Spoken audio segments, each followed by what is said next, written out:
Hello and welcome to the New Books Network Jewish Studies channel. I am your host, Ory Amitay, Executive Director of Jewish Unity Through Diversity Institute, where we explore the future of our heritage. Today, we're really delighted to speak with Dr. Ory Amitay about his book, Alexander the Great in Jerusalem, Myth and History, published by Oxford University Press in 2025.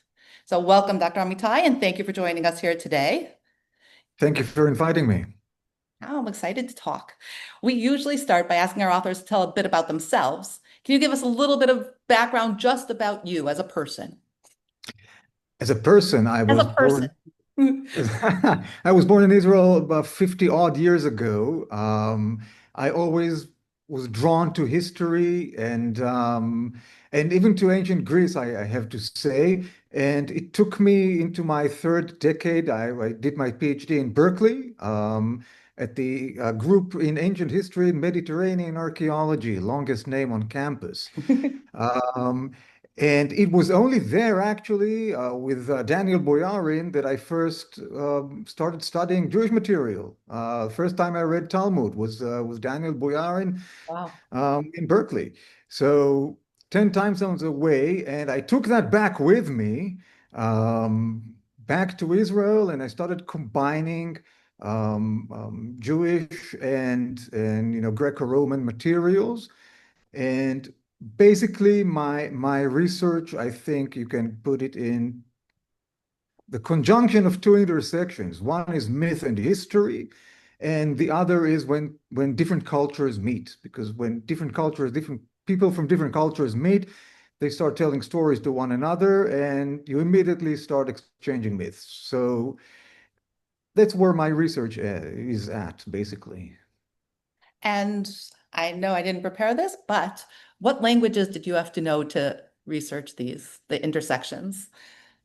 Well, usually the languages I read are obviously Hebrew, Greek, and Latin. I use, translated sources to expand because there are only so many languages one person can, at least I can know. But these are my main three, yes. Okay, so now, Hebrew, Greek, Latin, thank you. yes. Well, in English, obviously.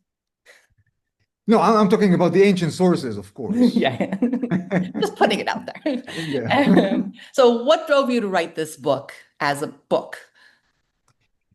Well, at first I hoped it would be an article, but I just it never panned out. I could never get everything together in less than a book format. I actually it was born when I was in Berkeley taking my orals. I was asked by Eric Gruen, my main supervisor, what I thought about the Josephus's version of this visit of Alexander in Jerusalem. And it was a trick question because he had just published himself on the topic. And what he said was that there was no visit, it was pure myth. And the Wow. question is, why did someone tell that myth? And I could have said that in the exam, but dear old Eric, he hated it when people agreed with him. And he brought us up that way. All of his students, we were all brought up to disagree with him. So I knew I couldn't agree with him. So I had to come up, on the spot with something else. And I said, it probably did visit Jerusalem, but it wasn't a very important event because nothing really interesting happened. And this is why they had the room to invent all these myths. And 25 years later, which is today, instead of, maybe, well, probably yes, I would say a definite maybe, and the rest is still true. I still hold by it. It took me 25 years to research it and write it, and now it's out. Wow, it's a great read, and I enjoyed it a lot. And I want to go back so that everybody understands in context. That's the concept of the name of the book, Alexander the Great in Jerusalem, Myth and History. So that's that kind of conflict there. So let's go, if we're already going back to the name of the book, let's talk Right. about the cover of the book. And Right. how, how did you come up with that? What is that? Well, this picture by Sebastiano Conca, an Italian painter, the picture is hanging in Madrid nowadays. Haven't seen it myself. I have to go there and look at it for myself. Um, it captures a moment because I had actually I had a bit of a discussion inside my head what about the cover. The other option was a medallion issued 16th century, if I recall correctly, in Rome, in papal Rome, that shows a different scene from the story of the scene of Alexander bowing down before the high priest. And what we have on the cover of the book is Alexander being taught from the book of Daniel.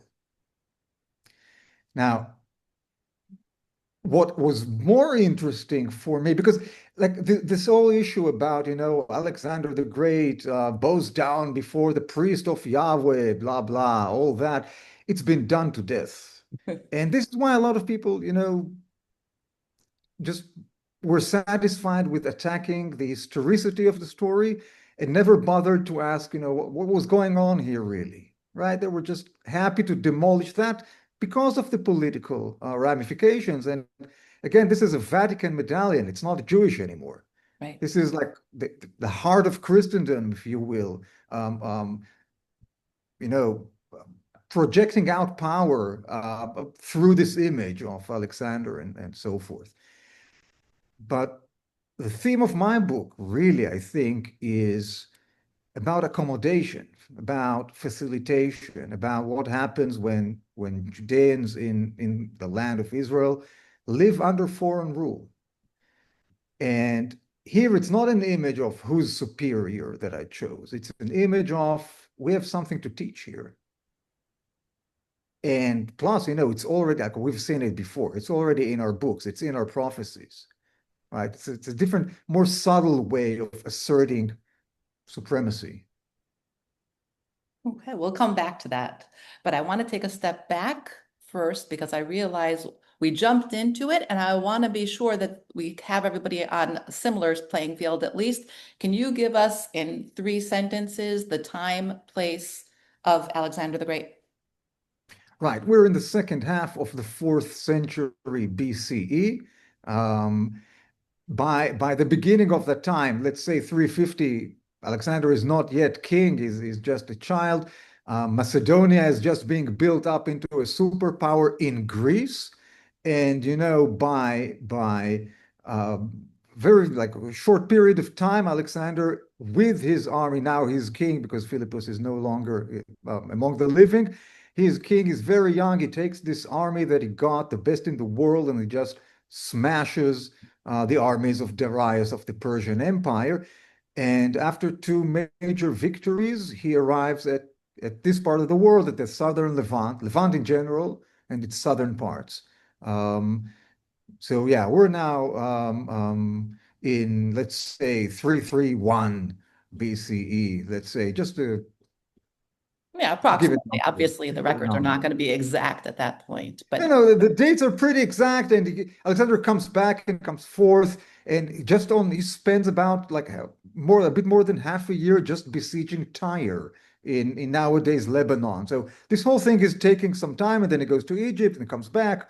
So it's a process that takes a bit over a year, the time that he spent in this part of the world. okay, so now let's go back into this particular visit, the one to Jerusalem. And Mhm. like you said, he was going through the Levant, he was going through the region, and you in the book, you bring up 4 different versions of this trip. But what is the significance of bringing each of these 4 versions? Well, what I wanted to say, what I wanted to investigate basically in this book is because, as I hinted, most people have been bothering themselves with the question of did he actually visit Jerusalem or not? Right. Okay, which is not that important for me because, as I realized so many years ago, it didn't really matter because even if he did, then it wasn't a very big deal in terms of his history. Okay, so the significance of the stories is not to try to look at Alexander through them, but to try to look at the storytellers and understand what the storytellers wanted to convey through their use of Alexander, as a literary figure, which is also historical. But it's not acting in history, it's acting in a world of fiction, right? Right. And one of the things that come up quite a bit in your book, and we see it when you bring the accounts, is that there is historical prejudice in each of these. Can you give us maybe one or two examples of that historical prejudice? Well, historical prejudice, of course, the main basic prejudice is Judean, and Right. that has a double meaning, right? You will notice that I did not say Jewish. Hmm. I use the term Judean on purpose because we are talking here about people who are living in Judea, right? The stories are centered on Jerusalem, and it's even on the temple, right? So basically, you can say almost throughout that there is a priestly prejudice, whatever that means. Of course, not all priests thought the same throughout the Hellenistic period, obviously, and the Roman, but we do have we see things from the temple through priestly eyes. Um, and very localized, right? Very localized in Jerusalem. So that is something that runs through the entire tradition in terms of prejudice. A- But you open with a different one. You open with the Seleucid romance version or the Epsilon, and you analyze it to understand the specific lean of the story to kind of give us a context to understand the vision of the writer and the audience.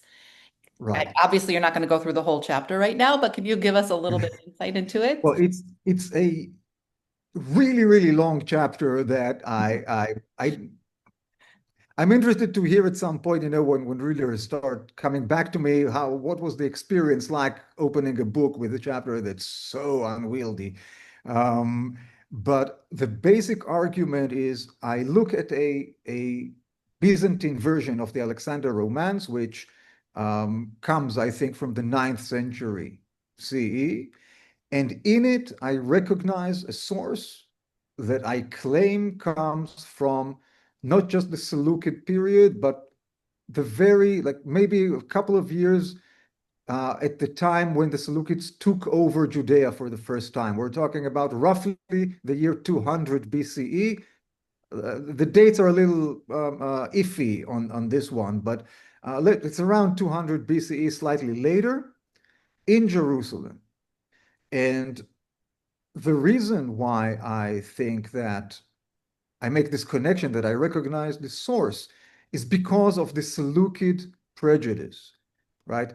Um, there is no room for it in 9th century Byzantium, because the Seleucids really went out of fashion centuries before that, and there was no reason for anyone to bring them up. So the argument that I make is that what we actually have is something that was written at the time when the Seleucids were all the rage.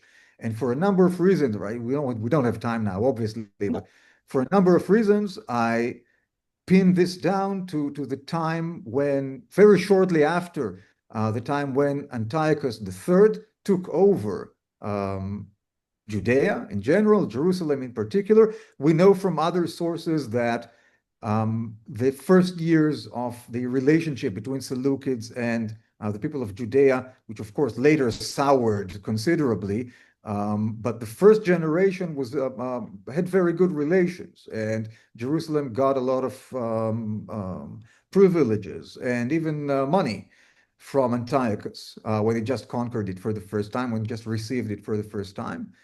And my claim is that as part of the process of coming to terms with this new rule and also greeting it um, in a positive way, first of all, it was meant to help Judeans, just become more accustomed to new reality, because new reality requires new myths.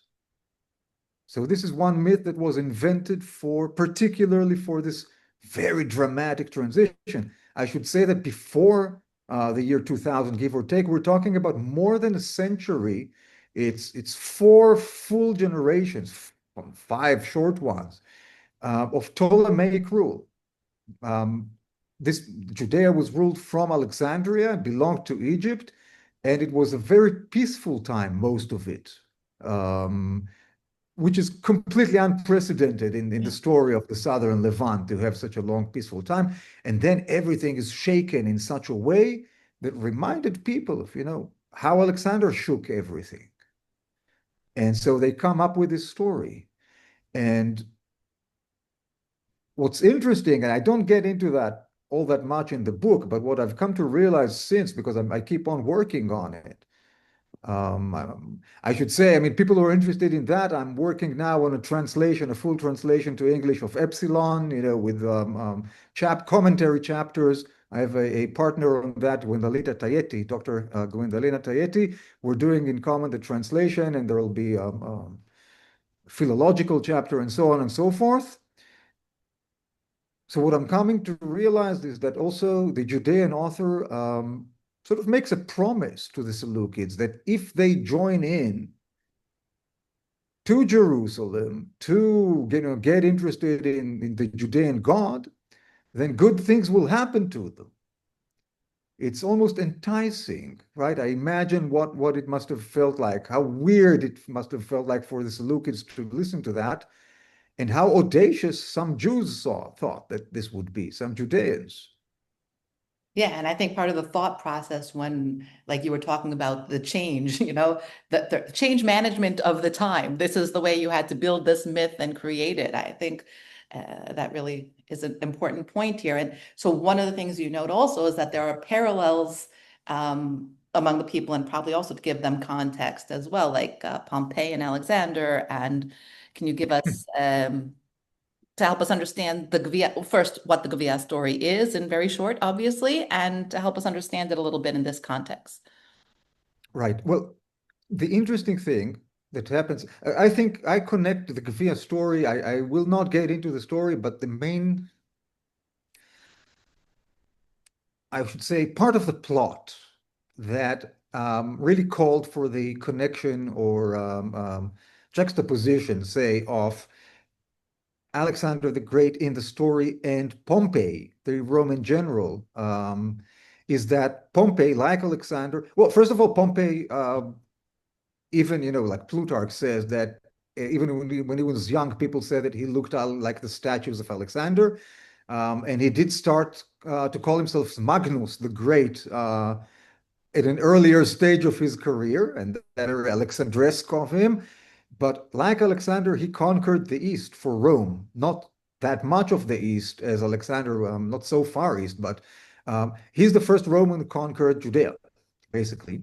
So that also already brings him into the orbit. But the most famous thing he did in that respect was that after he besieged Jerusalem and conquered it, he joined a civil war in Judea in favor of one of the Hasmonean brothers who were battling it out.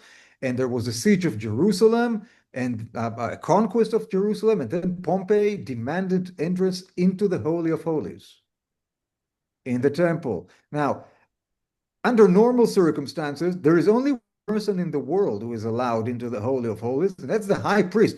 And there is only one day a year when he's allowed to do that, and that's on Yom Kippur, right? So we're talking about one person, one day a year, and this is the person who's basically, closest to God in Second Temple Jewish hierarchy.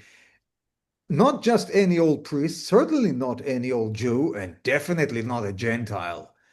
Okay, but he demands, he's also the Roman general who had just conquered the city, so he does whatever he wants. Right. And he does go in. Famous, like the famous story that Josephus tells us, that he came out and said, but there's nothing there. Because he expected a statue of the god, right? Because this is what Roman temples, Greek temples, this, generally Mediterranean temples, that's what they had. They had some kind of statue, or could be a stone maybe, or something like that in very ancient temples, but non-iconic. But there had to be something, and he was shocked that it was empty, right? And this became famous, not just Josephus, Cicero, the famous orator. He has a letter where he speaks about Pompey in the third person. He calls them our men from Jerusalem, like Hier Solomitanos. So people knew about this story. And the whole story about Alexander and when he meets Kiev and Psisa is that at the end he demands entrance into the Holy of Holies. So basically it's the same thing. Like Pompey was the only one ever to get in. And so taking all these things together, I say that in the same way that Alexander was used, Alexander, the mythical character, was used to commentate on Antiochus the Great, the third, who's also the great Antiochus. Um, and speaking about Antiochus through Alexander, in the same way, the second story speaks about Pompey again through Alexander. But there is also a progression here in the tradition is that now it's not just this Greek, right? Because Alexander and Seleucus and Antiochus, sorry, they're both, Macedonians basically. But no, here this time it's Roman. So Alexander, the figure of the mythical Alexander, really takes a step forward, and the tradition becomes richer. And from now on, Alexander will not just be the representation of Greece, as he is, for example, in the book of Daniel, but for foreign rulers coming from somewhere in the Mediterranean, that is Greek or Rome, right? So it's a big step forward in the tradition. Right. And as we're going through the traditions, we're just touching upon everything because, like I said, there's so much more in the book. But let's go to the story of Simon the Just and back to the concept of Alexander prostrating himself before the high priest, the only one that was allowed in the Holy of Holies, as we just mentioned, but different story. Simon the Just, can you give us a little taste of that story? Yes. Simon the Just, for me, that was my one of my conclusions from this study is that this is in terms of the tradition, this is the moment of the perfect storm. Everything comes together in this story, and I really have to um, um, recommend here for anyone interested the seminal paper by Daniel Schwartz, 1990, about the papyri and the Persian period and all that. You can find it in the bibliography in my book because I don't know how many times I've read this paper and argue with it inside my head, and he always won. He always won at the end, and that really made a big difference in how this study came along. Um, Basically, what happens here is that, and now I'm turning to my argument, is that two things happen together. One is that on Passover, during the holiday, or maybe just towards the holiday, um, in the year 8 or 9 CE, already Common Era, some Samaritans decided to pull a very dangerous prank on the Jerusalem temple. They snuck up to the temple. They snuck very deep into the temple compound at night and scattered human bones around in the temple. Now, if you could stop and consider for a moment how deeply all of the notion of Tum'ah and Torah, right, is not, it's The not just, concept of purity in right, Judaism. it's not the purity laws, right? It's not just, I mean, if even today when we're so removed, 2,000 years removed from an active temple, the whole notion of purity is still very like so hard ingrained into rabbinic Judaism that it really, traveled a very long distance and way from the temple. How much more so in an active temple, Right. where the connection of God is with this earth. This is where the connection is physically imminent, right? So to defile the temple with human bones and on Passover is And is and it would make all the priests impure. well, yes, yes. Josephus tells us that they took like they canceled. They probably canceled the holiday, or at least the usual goings on, and they took 7 days just to undo the damage, right? To sort of clean everything, start from scratch. I mean, if you, I mean, Not that I want to give anyone ideas or anything, right? But imagine something comparable, a provocation of comparable proportion today at the same spot could cost, in untold number of lives of lives, right? If Right. someone did something that outrageous. So obviously that made an impression. And this is what really brings Samaritans into the tradition in a meaningful way. There is already a bit of Samaritanism, of anti-Samaritanism, I should say, in the Gvia story, but it's minor there. But in the Simon, they are the enemy, right? And they're presented as attacking the precinct. They're being chased away with sticks. And then they come to Alexander and basically they say bad things about the Judeans and their temple, and they ask that it be given to them, right? It's not quite clear whether they want to manage it or destroy it. It depends on what manuscript you're reading, but they want the temple to be given to them. Yeah. So that's one side of the story. The other side of the story is that what has just happened was that Rome finally had taken over Judea and turned it into a province. When Pompey arrived, as I said, we still had Hasmoneans fighting it out, and we still had Hasmonean princes later, and we had Herod, and we had some of Herod's children, and by the time we're talking about 8 or 9 CE, Rome has had enough of all these Judean kinglets, and they just, take over the place, they make a province out of it. And so we have our shift, right? That's what I say, that we have a new story every time we have a major shift in the nature of foreign government. And this takes place together with the Samaritan attack. And what we get is an Alexander story. When the Samaritans want to destroy the temple or at least take it over, and then Simon approaches Alexander. And in this story, we have a variant that it's not Alexander who comes to Jerusalem, it's the high priest who goes out to greet Alexander. In the Bavli, the Babylonian Talmud, it's Masechet Yoma 69a, the story is apropos Masechet Yoma, by the way. It's connecting us with the Gvias thing. But the discussion is it allowed to take the high priestly vestments outside of the city? Right. Usually no.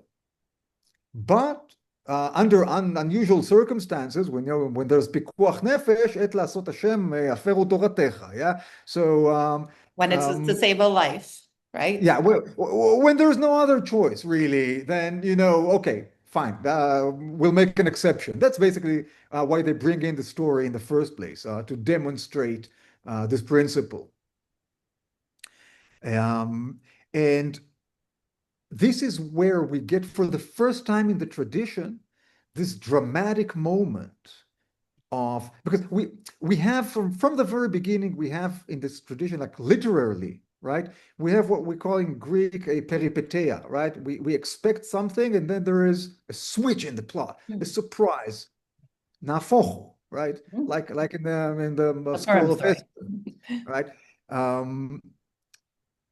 But here, for the first time, the nafocho, the peripeteia, comes together with proskinesis, which means prostration. That's the first time we get, in the surviving tradition, the first time that we get Alexander bowing down before the high priest. That's already there. Josephus didn't make it up. That's what I think. It's coming from there. And once again, and another thing that is born here, and that takes us back to Sebastiano Conca and the picture that I wanted to have on the cover of the book. Because Alexander's people, they ask him, what are you doing? Why are you prostrating yourself before this person? He's only human. Because Greeks only prostrate themselves before gods, right? And that's by the way, a very big deal in the life of Alexander, the real Alexander Historicus. this whole notion because he demanded that people prostrate before him, Right. right? And that was a very big deal. So whoever came up with this story, with the Simon story, knew his history, right? He had read on about serious Alexander history. He knew what he was talking about. Um, and he borrowed this. And when Alexander hears that question, why are you bowing down before that man? He's only human. He says, I don't bow down before the man. I bow down, well, because I know I don't bow before this man as such, but I saw his image. I saw his image before I went out to battle and started winning. When I came out to war, I saw the image of this man. I mean, so and Josephus, of course, will really develop that into a whole drama.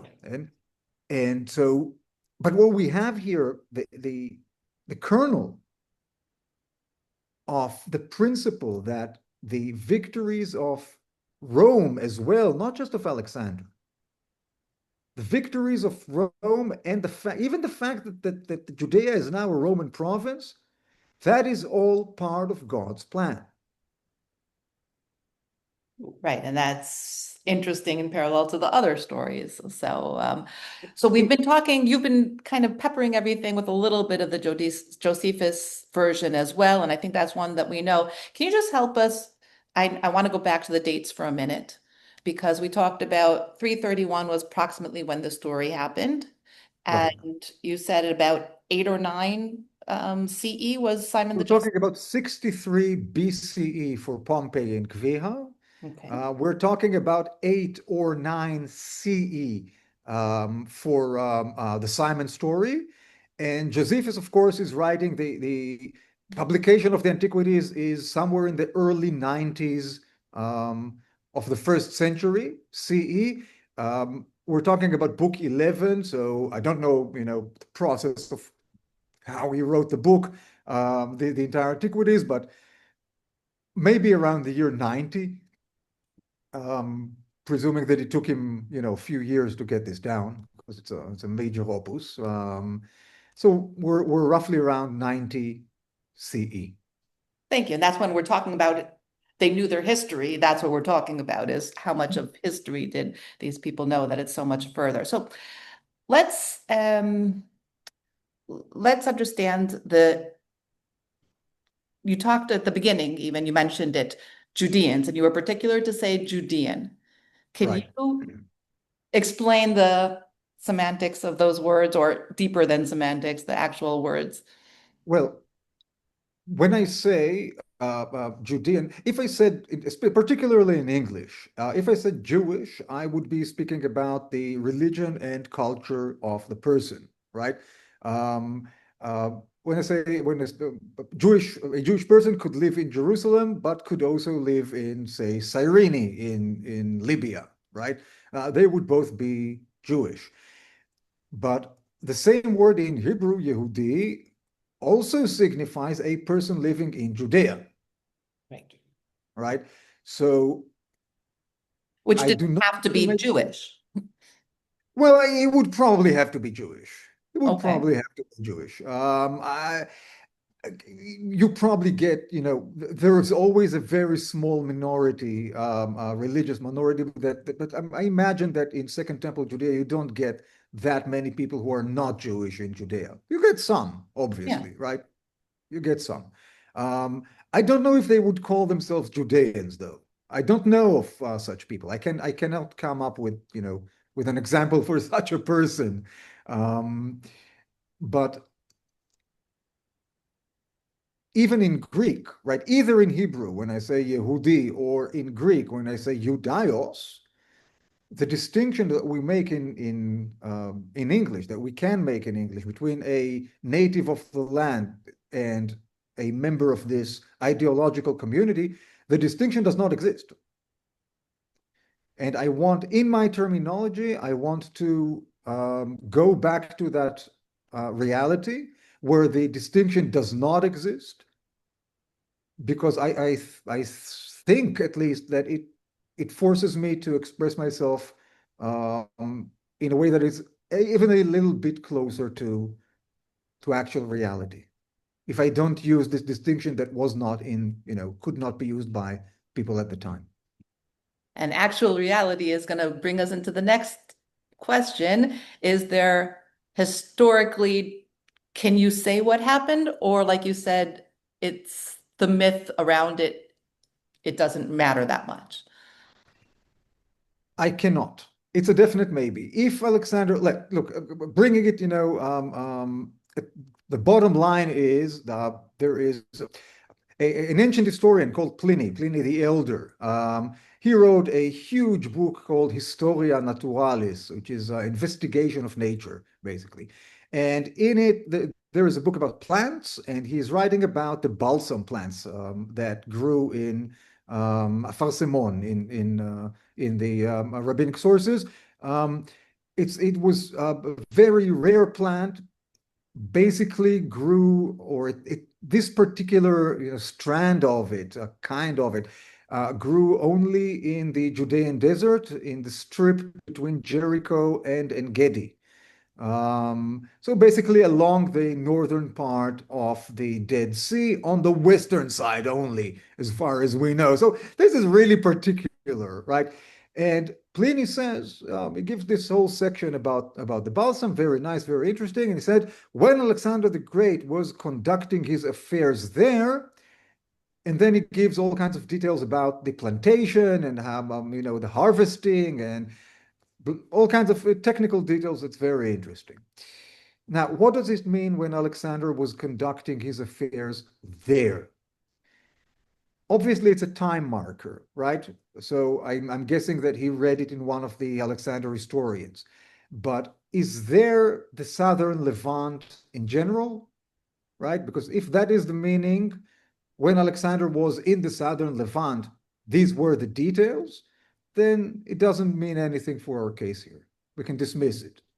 However, if there means the actual plantation of the balsam, the meaning, if we read Pliny as meaning that Alexander actually visited a balsam plantation, which the Latin sustains, it's a 50-50 thing, right? I've shown it to so many people and everybody agrees with me. It can really be read both ways, right? So if he was in Jericho, let alone in En-Gedi, I mean, if you know the lay of the land, when Alexander is mostly moving along the shore, right?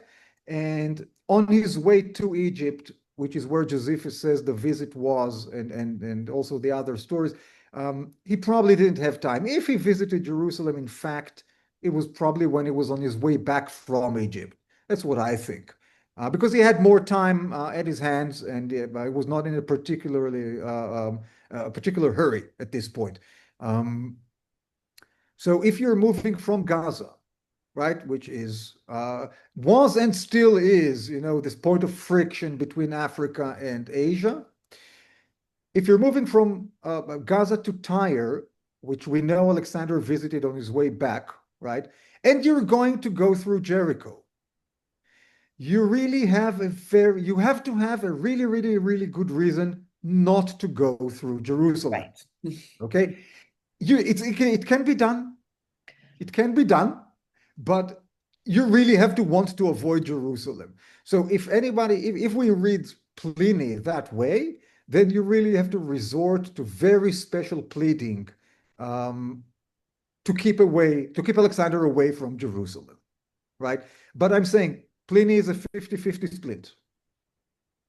And you That's would think it. that he would want to go there anyway. I mean, just to see. Well, maybe.